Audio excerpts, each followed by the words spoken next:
Okay, so we're at one of the fun parts of the conference, among many, I hope, and that is getting ready to do our awards presentations.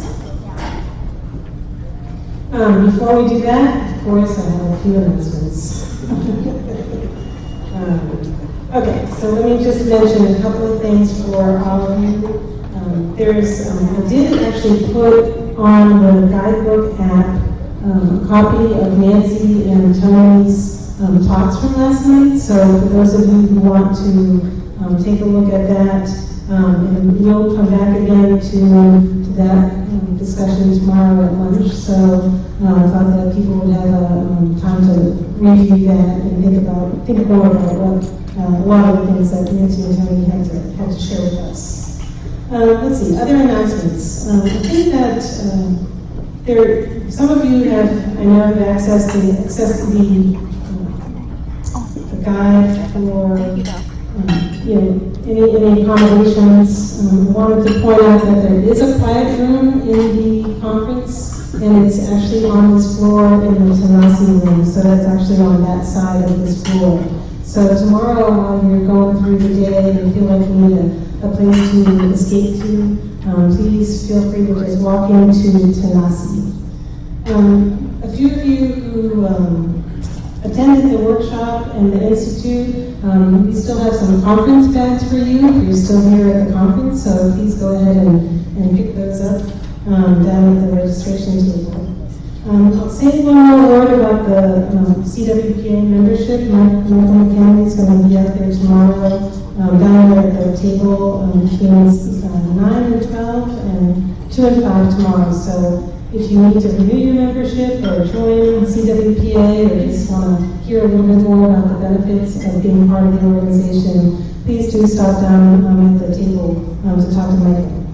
Okay, so a few things about tomorrow's events. As you know, the recess is tomorrow morning at between 9 and 10:45, and it's over at the Market Square Farmers Market, which is a wonderful, wonderful event. It's one of the really special things I think about Knoxville, and so I hope you get a chance to just take a few short walks. It'll be cooler in the morning, I hope, for walking outside.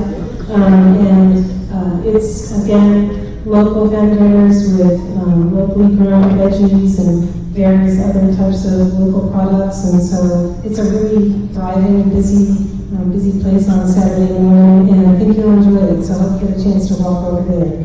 If you do need any help finding your way over there, just stop at the registration table, and we'll be happy to point you in the right direction, and there's also some downtown maps in your bags, so you can look there as well. Tomorrow at lunchtime, we'll start our lunch with a presentation from the Power Notes sponsor that we have for the conference, and then we'll have the continuation of the discussion that Nancy and Tony started last night. This time I actually will have microphones for people to speak, and I'll remind you of this tomorrow, but when you start asking questions tomorrow during our lunch, I'm going to ask you to wait until I got the mic in front of you to actually start your questions so that everyone can hear in the room and on our live stream. The Saturday Night Social is tomorrow evening. It starts at 6:30, but the buses will start leaving from here at 6 o'clock. Those will be from in front of the conference center, which I think most of you have been over to by now. The bus will line up over there, and you can just get on that. It's about a 15-minute circuit, so they'll just run continuously throughout the evening, so you can hop on, get over to the social at the Women's Basketball Hall of Fame, which I think you'll really enjoy. We have a great jazz quartet, a local musician from here, so it'll be really fun. It's just kind of a cool place. And then the buses will, like I said, do the circuit, so you can hop back on as you're leaving that event. Please do wear your name badge. You'll get a free drink ticket as you walk in the door. And if you need a guest ticket for anyone who's accompanying you, you can get those before you leave here, just down at the registration table. And there's also a free Blue Barn Knoxville trolley that leaves from just outside the Hilton. Also runs every 15 minutes. So you can try to catch that too if you want a little local transportation rather than a charter bus. And that actually stops right at the Hilton bar end of the building here on Church and Walnut. So you can look for that. And again, it runs every 15 minutes. It just drops off across the street from the Women's Basketball Hall of Fame, so you do have to cross one more street before you get into the venue, but the buses will let you off right there in front. And any of you who do have cars, there is free parking over there, so manage the dinner area there. It's less than a mile from here, and it's a pretty easy route over there. And of course, walking if anyone wants to bear the heat. Okay, I think that's my announcements for the night, and I think that I'm going to ask our tonight's sponsor to come up, and I'm not sure. Oh, you're there. So please, come on up. We have more sponsors to just say hello and welcome you all to tonight's event.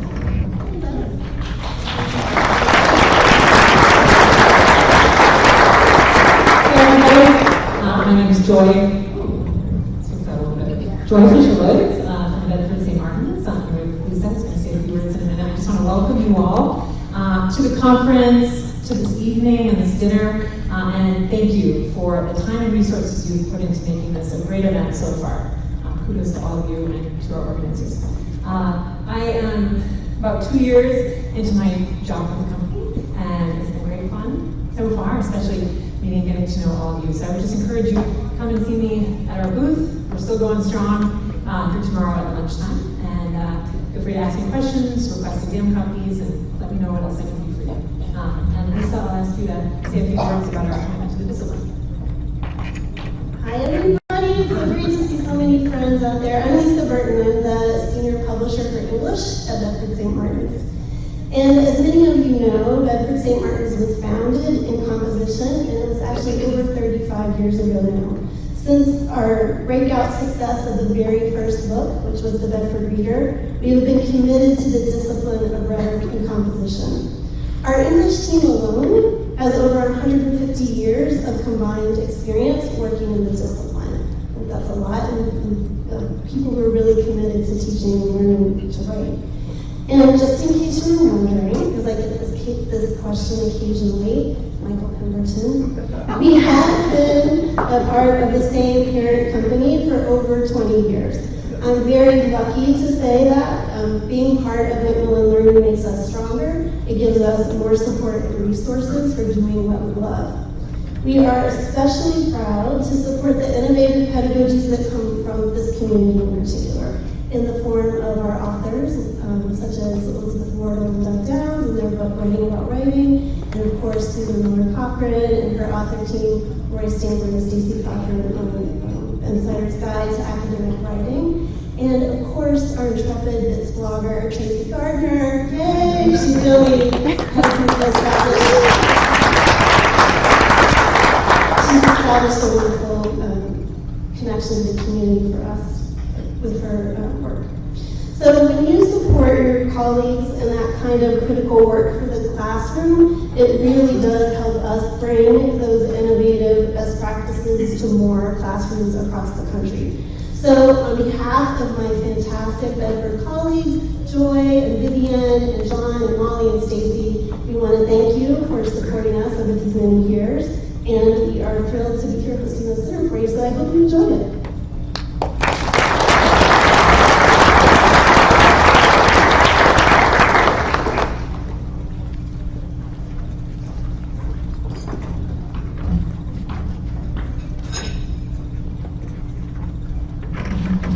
Good evening. Before we begin the awards, it's my pleasure to invite to the microphone to talk about the WPA CE service, Consultant Evaluator Service, Shirley Rose.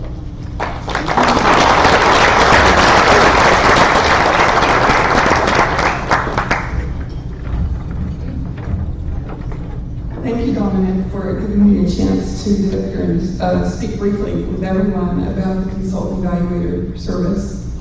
For those of you who don't know, we provide consultations and evaluations for writing programs. Those consultations have three main components: a self-study that's prepared by the writing program and its leadership, a visit by a two-member team from the Consultant Evaluator Service that lasts a day and a half or so, and they prepare a report and recommendations. Sometimes people ask me, when is a good time to have a consultant evaluator visit? So I thought I'd give you some suggestions. If your program has a new writing program administrator, it's a good time. If you have a new curriculum, it's a good time for a visit. Maybe there's been a change in the structure of your program, or the structure of your department, the structure of your college. Maybe your school's being merged with another school. So that's a good time too.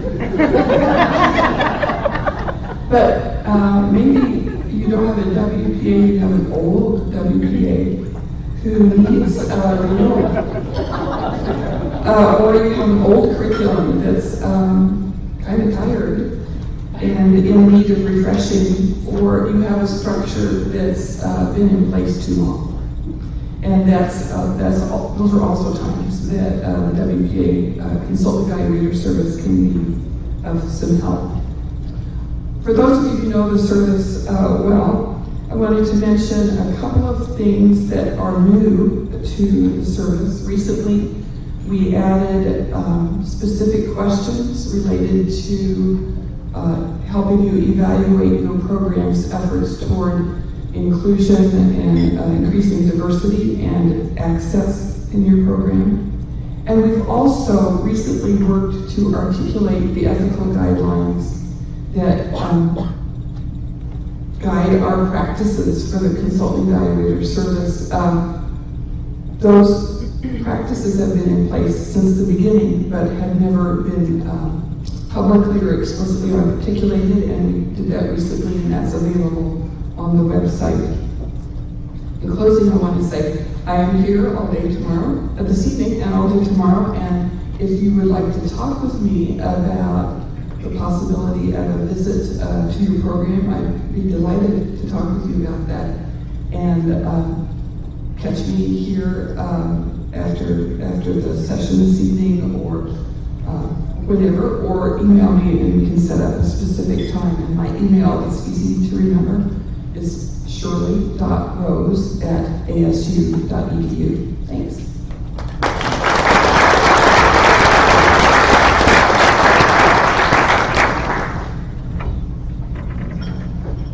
All right, before we get started, just a couple more thank yous. I do want to thank Tracy Gardner for her work in videotaping and live streaming all of these events. It is really important to give that access to people, so thank you very much. I also want to acknowledge, at the beginning of this conference, I talked about the all-volunteer nature of the organization and recognize the executive board. I also would like to recognize those who have chaired WPA committees this year. So if any of you are in the room, you can stand up. And also, if you served on a WPA committee this year, if you would stand, please, and be acknowledged.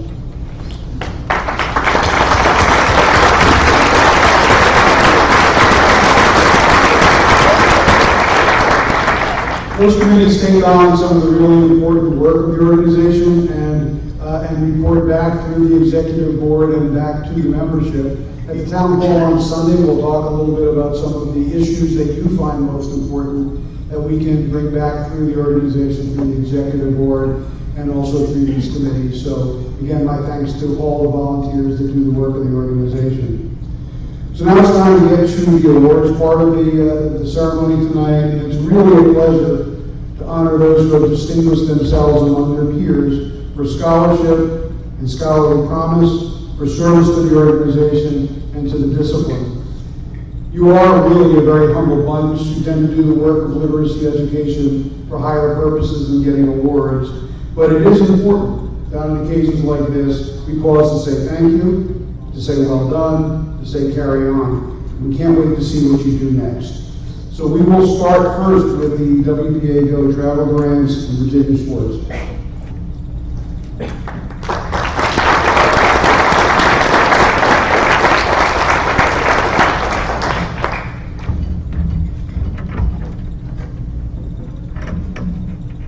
Thanks so much. I'm Virginia Swords from the University of Wisconsin-Madison, and I am the WPA Go outgoing chair. And this is Mandy Macklin, who is our new incoming chair for the following year. We have 3 travel grants to offer, so would you please stand up if you're here, recipients, so that you can be recognized. We have Deidre Jackson from the University of Mississippi.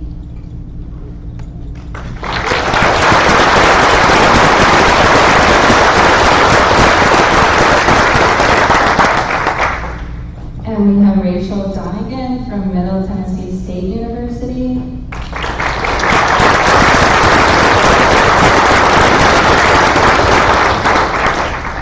And we have Lauren Malone from Iowa State University.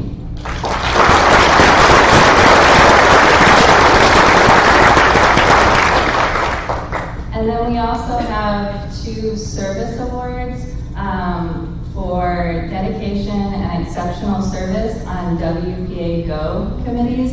This year the recipients are from our elections committee, and we really, really appreciate your work. Sherry Craig.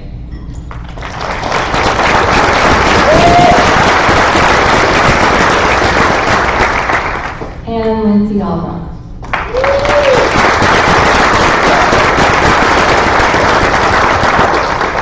And forgot to say that Sherry's from Purdue University and Lindsay is from the Graduate Center at CUNY. So now Mandy Macklin. We'd also like to welcome Claire Russell from Wayne State University as our incoming vice chair. Claire, if you could stand up.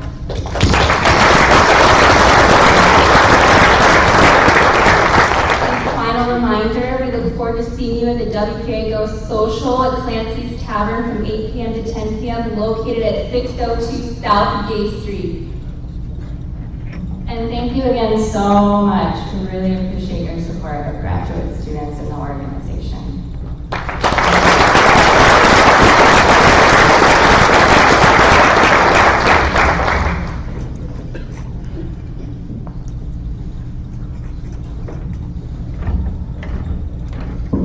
Thank you. We're so pleased to have WPA Go as part of the organization. They make up about, the graduate students in the organization make up about 18% of the membership of this organization and do a lot of the work of keeping the field energetic. And I also want to thank those of you as faculty mentors that have worked to develop this program with us. So it has become a really important part of the organization.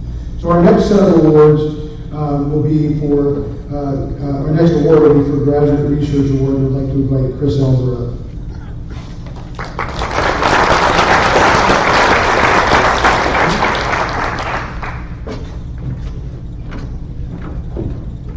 Hi all. It's nice to see new and familiar faces out there. I am Chris Elder from the University of New Mexico. I'm the committee chair for the CWPA Graduate Research Award in WPA. And it's my great pleasure to announce this year's winner. But before I do, I'd like the following members of the committee to be recognized for their work. Some of these people couldn't be here, but I want to recognize them anyway. Isaac Hinojosa, Lillian Mina, Chris Minnix, Kat O'Meara, Jill Parrott, Carolyn Wisniewski, and Joyce Inman. So this committee, they've read a number of submissions for multiple rounds, provided written feedback to the authors, in addition to helping design and call and evaluation criteria for the award, and facilitating a workshop on the award offered at the summer conference. So I'm happy to report that they will all also be continuing on for the coming year. So that's awesome.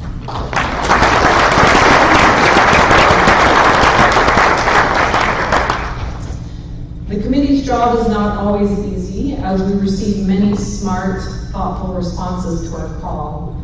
But the submission we are about to award definitely rose to the top. Please help me welcome to the front here this year's winner of the CWPA Graduate Research Award, Aubrey Chabonnet.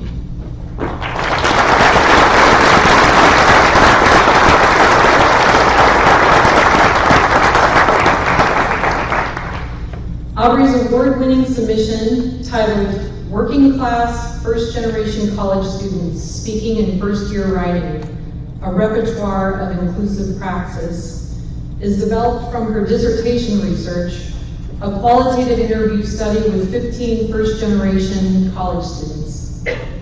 Findings from her study indicate the many strengths first gens bring with them to college, and thus encourage writing instructors to resist a typical deficit model approach to serving these students. One of Aubrey's reviewers wrote, quote, "I appreciate the author's careful attention to the experiences of working class first generation students in first year comp and higher education. There has been far too little research about the lived experience of the student population in our courses, and I congratulate the author on ethically and empathetically integrating their voices into this study." In addition to the author's careful attention to students' views and voices, I was also struck by the care taken to define terms, for example, invitational rhetoric and rhetorical listening. I found the analysis of rhetorical listening especially compelling and was fascinated by the ways in which these students reported using listening practices to distinguish between disciplinary differences. Aubrey completed her doctorate in University of Michigan's Joint Program in English and Education in May 2017. In September, she will join the faculty at the University of Denver as a teaching assistant professor in the University Writing Program. So I'm really stoked you're going to be at DU. What a great place to land. Her article Consumption, Production, and Rhetorical Knowledge in Visual and Multimodal Textbooks can be found in March 2017 issue of College English. She's also co-authored a chapter in the new edited collection, Class in the Composition Classroom, Pedagogy and the Working Class. And when Aubrey is not serving as a great role model for us all as a teacher scholar, you can find her indulging in her other loves, bluegrass music, knitting, and her dog Bella. So I think you all will agree with me. Aubrey is one we will see and hear from again. Please congratulate Aubrey.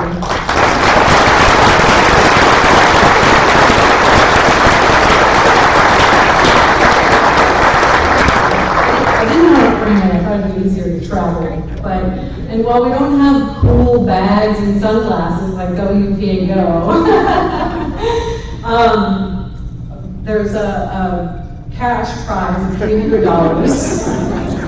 And I wanted to thank the executive board leadership who, for this first year, also covered Aubrey's conference registration as recipient of this award, which I think is really cool. Thank you all for your time.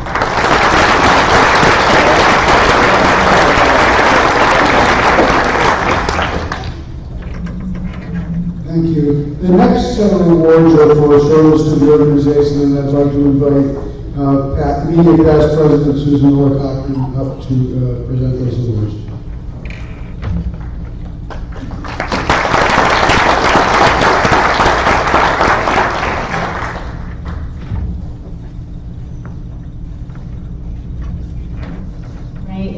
It's an honor to get to recognize my colleagues that I've had the opportunity to work with on the executive board. Before I honor them, I would like to recognize the new members of the executive board who have just joined us as well. And two of them are here with us. One was unable to be with us. That's Stacy Perriman Clark from Western Michigan University. She did join us digitally at the board meeting. She's very dedicated to being part of the organization. We do have 2 of our board members here with us this evening.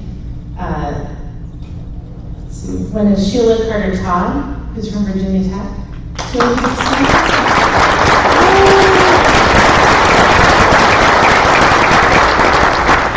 And then also Kristen Elder, who you just heard from the University of New Mexico.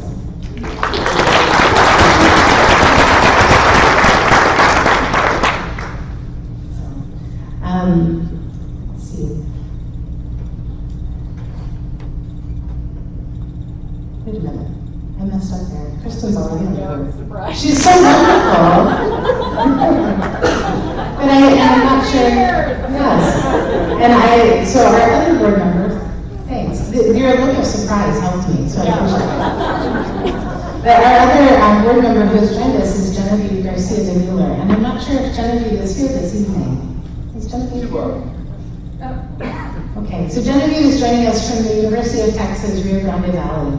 And we're so excited to have these 3 new members of the board. They have sat through one of our board meetings already, so they're well aware now of what they've gotten themselves into. And it's a lot of work that we ask of our board members. That's why it's so important that we honor the 3 members and the 1 officer who is outgoing this evening. And not only are the people that we're honoring this evening just outstanding board members, and the contributions they've made to the organization are epic. I don't have a better word for it than that. But they also are dear friends who I've had the chance to work with and learn from for the past few years. And in some ways it's kind of hard to say goodbye from them on the board, but what I know is that they'll continue to be involved and committed to the organization going forward into the future. One of the reasons I know that is because the first person we're going to honor doesn't actually get to leave the board, and that's Mark Flauhera. So Mark, come on up. So I want to say a little bit about what each of these members has contributed to the organization, because a lot of the work they do is behind the scenes. And you don't always get to hear or see about what they do. Mark has led award committees for us. He's participated on the diversity committee and the task force on the intellectual work document. And personally, his optimistic and encouraging presence on the board has been so welcome. So welcome, in fact, that we are actually letting you go. And he's going to be continuing as our vice president and then president and immediate past president. And as Dominic mentioned earlier in the conference, he's going to be our first president of CWPA, who is at a community college. So thank you for staying.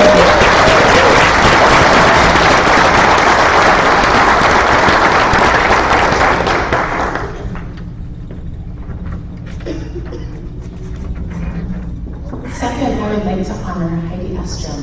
Heidi, if you could please.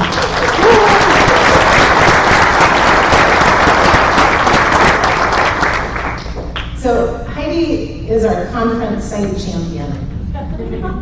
Not only does she chair the conference siting committee, and you guys have heard from her on the WPA list, and if you're interested in hosting in 2019, I'm sure she'd be happy to talk to you about that. But she also was my conference planning partner in crime for Boise 2016. And her impact on the organization, her impacts have been numerous. But one of the most marked, I think, is the invention of recess at the conference, which I think is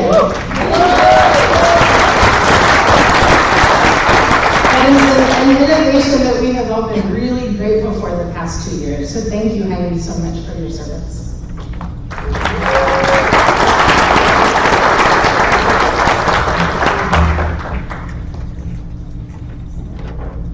Our third outgoing board member is Tracy Morse.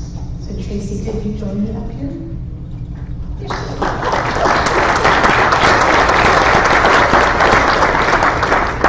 So as with the other 2, Tracy has made many outstanding contributions to the board. There's one in particular, though, that I think you all are probably appreciative every year when you go to Four Seas.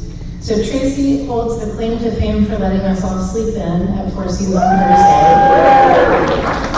She has led the efforts to move our Four Seas gathering from breakfast to an evening reception. And pulling that off is no small task.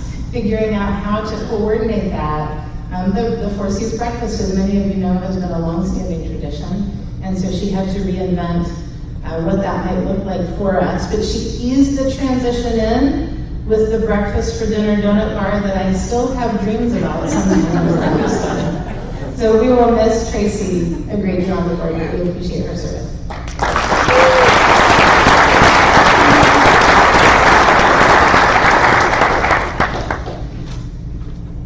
And I also have the distinct privilege of honoring our outgoing immediate past president, Rita Malenchak.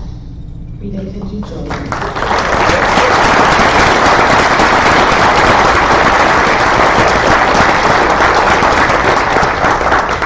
So, where do I start? Rita. Rita's lasting impact on the organization is significant. She spearheaded our efforts toward diversity. She created the diversity task force that has led to so many of the initiatives that you see in the organization now. She started the process of revising our intellectual work document, and you saw some of the fruits of that labor at our lunch today. She encouraged us to clear the writing program in Savannah, which many of you remember, and to reflect on our work as WPAs in normal, that work which is not always so normal. It seemed like such a perfect place to have that conference. But above all, Rita's good humor, very good humor, and her clear vision have really guided the organization during her 6 years as an officer of the organization. So please join me in saying thank you, Jennifer.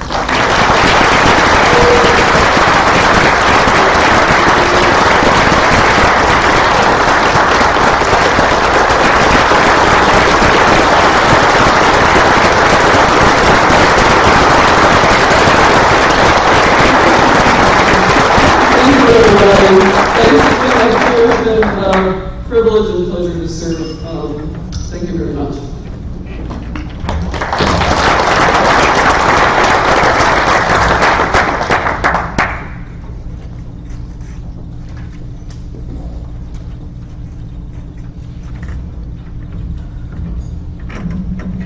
Next, I'd like to welcome Chuck Payne to the microphone to distribute the WPA Research Grant Awards.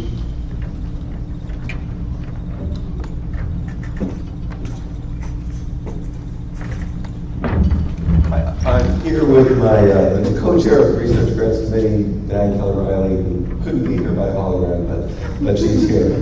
Anyway, so Diane and I have co-chaired the committee for several years, and I just want to point out that we have incredible members who help us. And if Dylan Dreyer and Christy McDuffie, if you'll stand up, those are the two who are here, who do all the great work reading the grants. Thank you.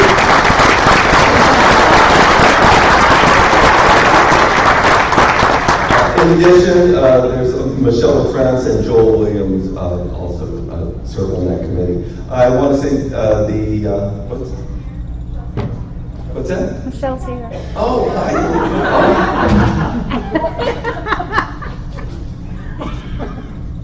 Did I write to you and ask you if you'd be here? Anyways, okay, sorry. Okay. Have to check that list. Right. Okay. So I want to encourage people to look into the grants. If you go to the webpage under resources, you'll see Research Grants Committee. We give grants as little as $250 up to $4,000 for all kinds of things. And we are really working hard to help our members write better proposals. Dominic, and actually we just learned the idea today in a workshop about an idea of having breakfast buddies. We have a methods buddy where people can team up with somebody who's really good methods and can mentor them on their projects. Anyway, so we really want better, more really great proposals. The first two I'll announce couldn't be here today.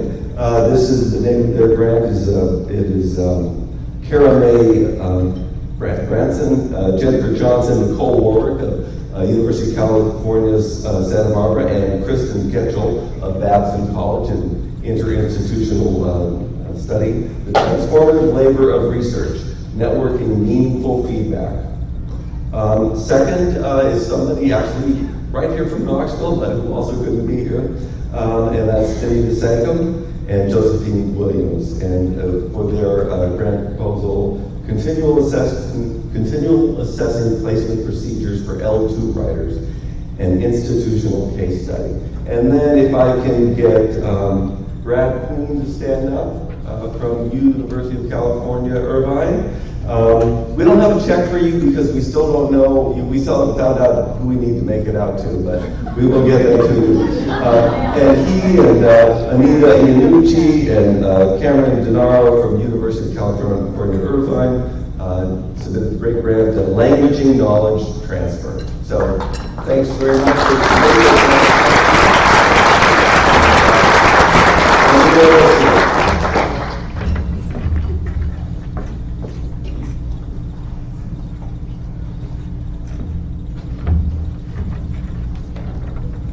So in times of austerity, we have two people not here we don't have to give checks to, and the third person is here, we have no check for that.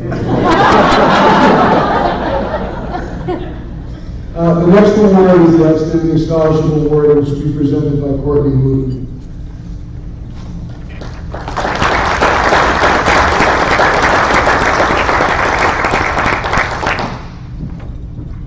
Hi everyone.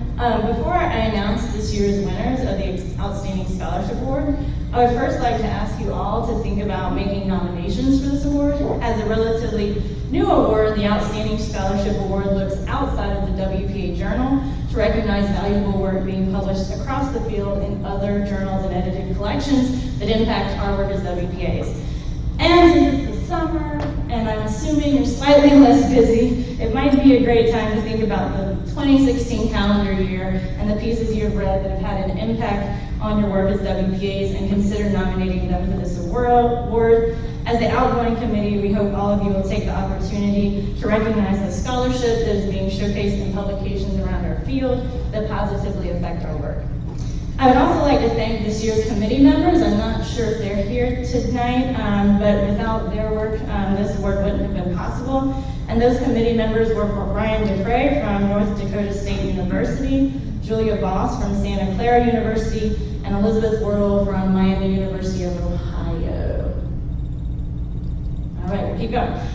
This year's Outstanding Scholarship Award winner stood out to the committee as well-written, timely, and important to our work as WPAs. It develops a clear theoretical framework and methodology based on both qualitative and quantitative research done at a 2-year institution in Wisconsin to compare ACT and Wisconsin state placement scores for first-year students, finding that each exam misplaces students, albeit for different reasons.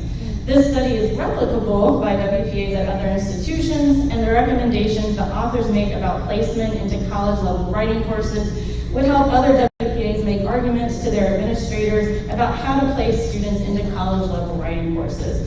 This work could also help WPAs develop such placement procedures.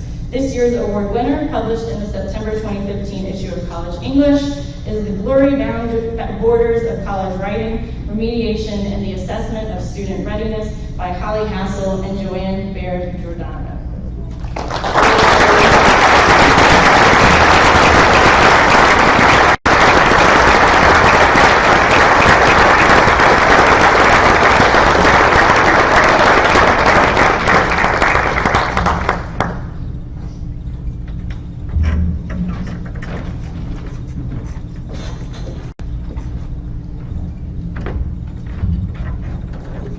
The next award is the Kenneth Ruffy Award, and I'd like to invite Susan Millicock back to the stage to present that award.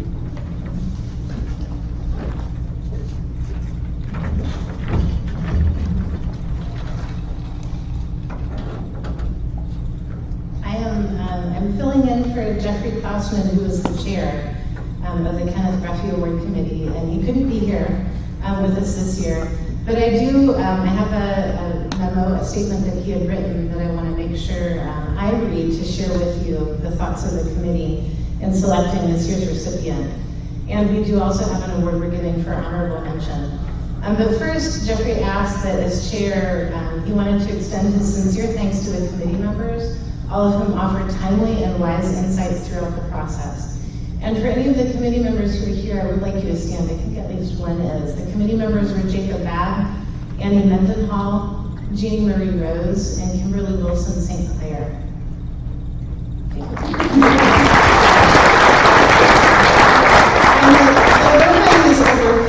And it's really rewarding. You get to read some amazing scholarship, but it is also time consuming too, and we really appreciate the work that all of these committees have done. The Committee for the Bruffy Award reviews all of the articles published in WPA Writing Program Administration for the given year that they're giving the award for. This would have been for volume 38, numbers 1 and 2, and Jeffrey describes that they ranked all of the journal articles in those 2 issues to determine a winner and an honorable mention. First, I'd like to present the honorable mention. Unfortunately, the authors are not able to be here, but their work really is noteworthy, and I want to make sure that I share what Jeffrey wrote. He says, we would like to award an honorable mention to Christine Hansen, Brian Jackson, Brett McAnally, and Dennis Eggett for how do dual credit students perform on college writing tasks after they arrive on campus, empirical data from a large-scale study. It was published in issue number 2, spring 2015. The committee was impressed by the empirical research into an under-investigated population about a really timely topic. Then I would also like to present the winner of this year's Bruffy Award. The committee says that they would like to award the CWPA Kenneth Bruffy Award for Best Article to Amy Valley for Disabling Writing Program Administration in the spring 2015 issue. Amy, could you join me?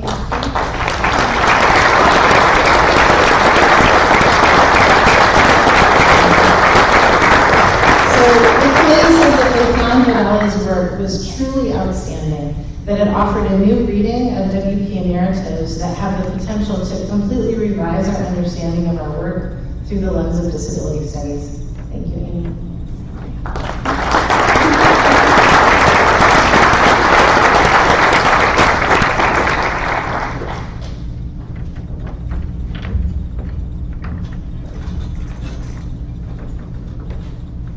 And for the best WPA Best Book Award, we'd like to invite Mark Blauhauer back to the stage because we just keep inviting him back.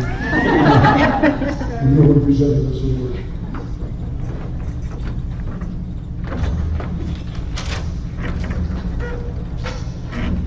I think it was Michael Corleone in The Godfather who says, I kept trying to get out, pulling me back in. Oh. Before I announce the Best Book Award, I did want to make another announcement that I was requested to put forward, which is that if you have an instrument and you would like to jam, the CWPA jam is going to be in the Hiawassee room immediately following this dinner. So far we have a banjo player, a mandolin player, and Jacob Babb. I'm going to bring my ukulele. If we can get a stand-up bass and maybe a fiddle, we're ready to take it on the road. So.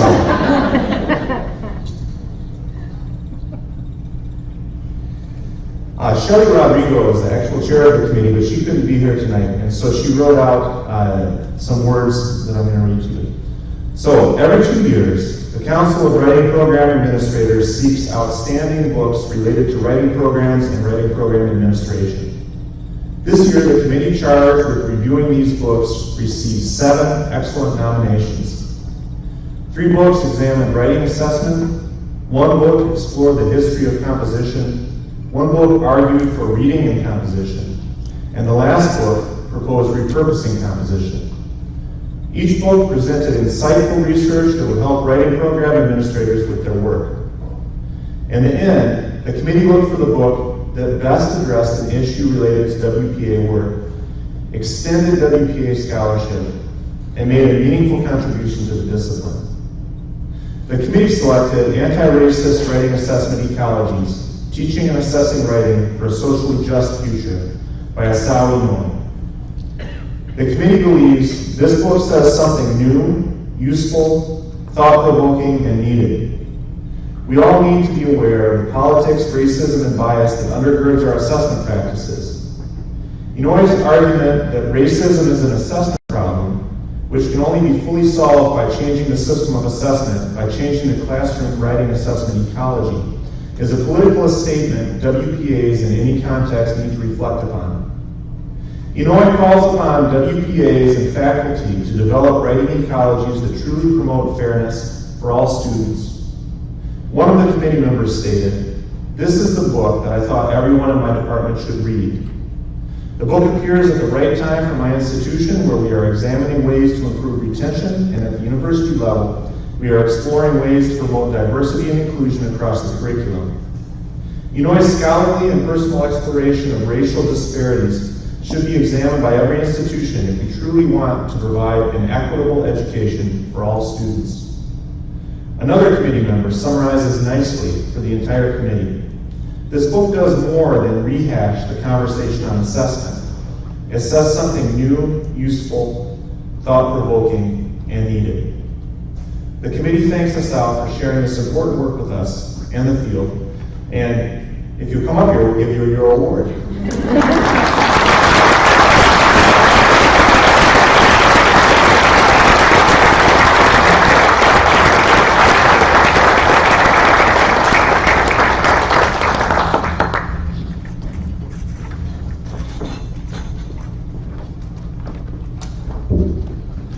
I want to end our program tonight by congratulating all our awardees. Yours are large accomplishments, and they represent years of service, commitment to the importance of the research we do, both to extend our field of knowledge and to serve our students better and more equitably. Know that even at those moments when you may feel underappreciated, you are in fact deeply appreciated among your peers. Let's recognize the achievements and service of those who are honored tonight one last time.